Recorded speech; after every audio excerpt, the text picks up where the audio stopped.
Me complace amarte, disfruto acariciarte y ponerte a dormir.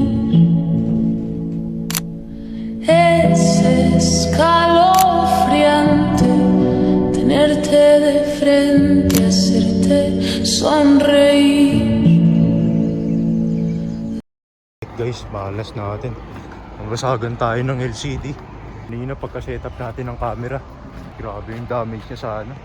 Sira yung front cam ng camera niya. Hawak ko ng cellphone na ano, patalikod, which is ano, di ako komportable. Oh, tibilan mo siya ito. Bismillahirrahmanirrahim. Hinayang ako sa cellphone ko, putik. Pero okay lang, nangyari na. Lesson na yun. Kain ako. Baka mahulog pa to. Grabe, nire-risk yung cellphone kung ganito. Para lang makapag-video. Our Valentine's special na picture po sila at pwede niyo po hanapin nyo sa YouTube channel.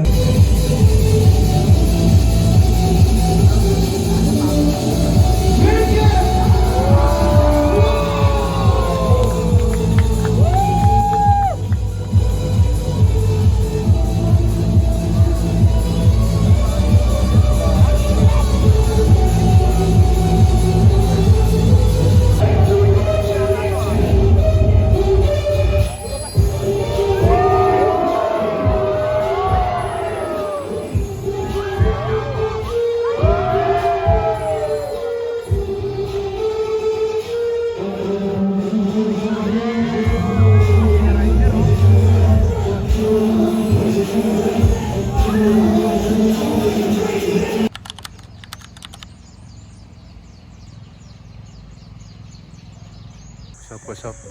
Morning sa San Antonio, Zambales. Ito na naman tayo nagbabalik sa documenting life.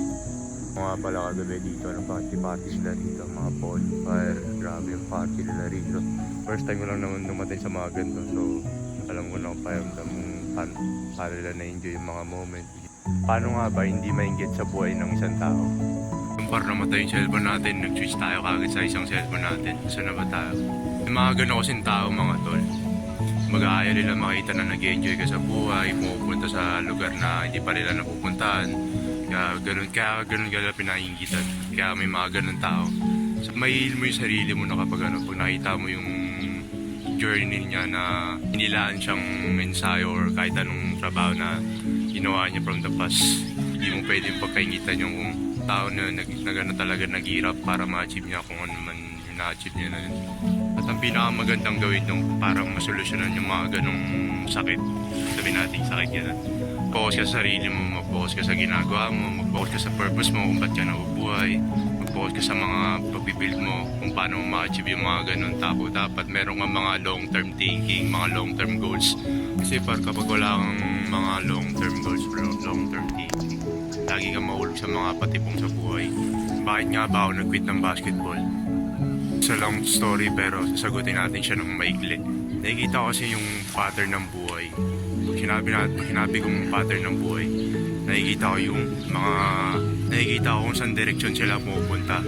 Nasa utak kong ba't sila nandun or bakit sobrang tagal nila doon. Hindi ko siya ma-explain ng buo na ba't ako talaga nag-quit. Ito yung pang 4th trip natin ngayon sa Zambales. 4th trip and last trip muna kasi kailangan natin mag-lock-in muna. Masyado na tayo na-distract sa buhay. So, alam natin kung paano tayo mag-refocus at mag-rebuild based sa ating mga productivity na ginagawa natin sa araw-araw. Yun guys, maraming salamat sa panonood ng boring video natin. Sa muli, San Antonio, Zambales. Peace!